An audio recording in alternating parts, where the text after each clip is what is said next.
Venezuela. A lot of people are talking about the complicated situation in my home country, and there is a lot of misinformation. So I did a bunch of research to explain in the clearest way possible what is going on in a way that I hope people can understand, because goddamn doesn't matter right now. Will this be funny?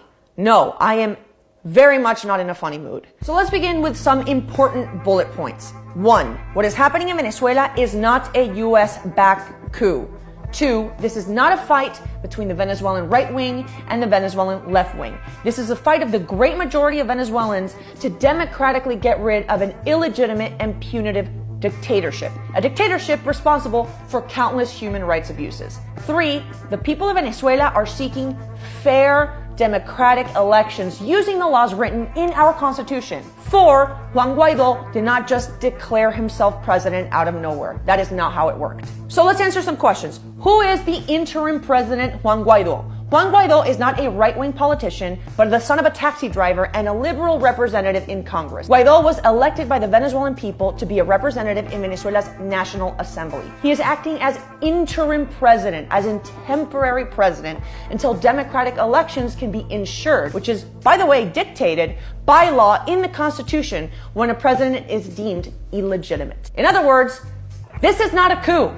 Next question. Why is President Nicolás Maduro illegitimate? Now, this may take a little bit longer because there's a lot, but let's speed this thing up and start in 2017. In 2017, the Supreme Court that was handpicked by Nicolás Maduro's party nullified and stripped the National Assembly or Congress of their powers. The National Assembly was chosen by vote and was the only government institution that was run by an opposition majority. Imagine when the Democrats took the House, if Trump was like, no, I don't like this anymore. The House is no longer a legitimate part of government, and here's another House that I made up with everyone that agrees with me. Americans would be furious.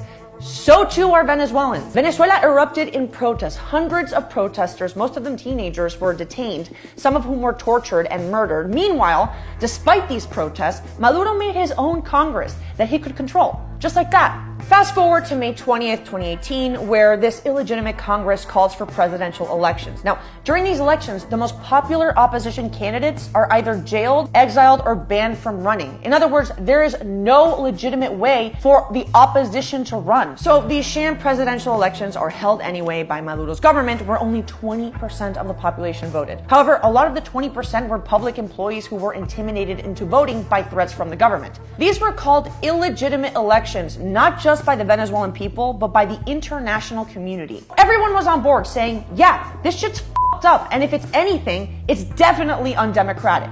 Now, if you're wondering how the Venezuelan people truly feel about this, here are some statistics. According to recent polls, over 80% of Venezuelans disapprove of Maduro's government because there is a lot to disapprove of. Maduro took the minimum wage from $350 a month to $7 a month. Meanwhile, inflation hit 1.7 million % in 2018, with the IMF projecting 10 million % in 2019. So the daily minimum wage can't buy 2 eggs. According to UN projections, over 5 million people have left the country, causing a refugee crisis of Syrian proportions. That's more than 10% of the Venezuelan population. There is such a shortage of medical supplies that people are dying from previously eradicated diseases like polio because there aren't any vaccines. The economy is a disaster in a country that sits on the world's largest oil reserves. So where's all this money going? People in Maduro's government. Venezuela is the top 10 most corrupt country in the world, according to the Corruption's Perception Index. The media in Venezuela who should be reporting on this shit is censored and dissidents are jailed. Over 5,000 people since 2014 have been detained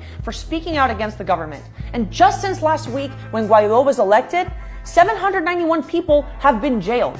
So what is happening now? Interim President Juan Guaido has been backed by the international community. Yes, this includes the United States, but do you know who else backs Juan Guaido that isn't Trump? Argentina, Brazil, Colombia, Costa Rica, Ecuador, Germany, the Socialist Party that runs Albania, Canada's progressive prince Justin Trudeau, Australia, Paraguay, Peru, the government run by the Socialist Party of Spain, whose president said what is going on in Venezuela is the opposite of socialism. The list goes on. So that was a lot of information. And I am exhausted. And I'm not exhausted because I had to explain this to you, but I'm exhausted because the situation in Venezuela has been talked about in the forms of political ideologies and politicians and political leanings, and it's the conversation has completely strayed away from what actually matters, which is the Venezuelan people. On a personal level, my immediate family, my father is exiled from back home. My extended family, they go out on these protests. My uncle is in jail for being a journalist that tried to shed light on what was going on. My cousin had to leave Venezuela because they were after him as well. This has affected everybody on a human level. And it doesn't matter what leanings you have in an ideological political standpoint. This is about people. This is about people wanting their country back. That's it. And if you have any more questions, ask a Venezuelan, and they can tell you from their personal human level how it's affected them. Please listen.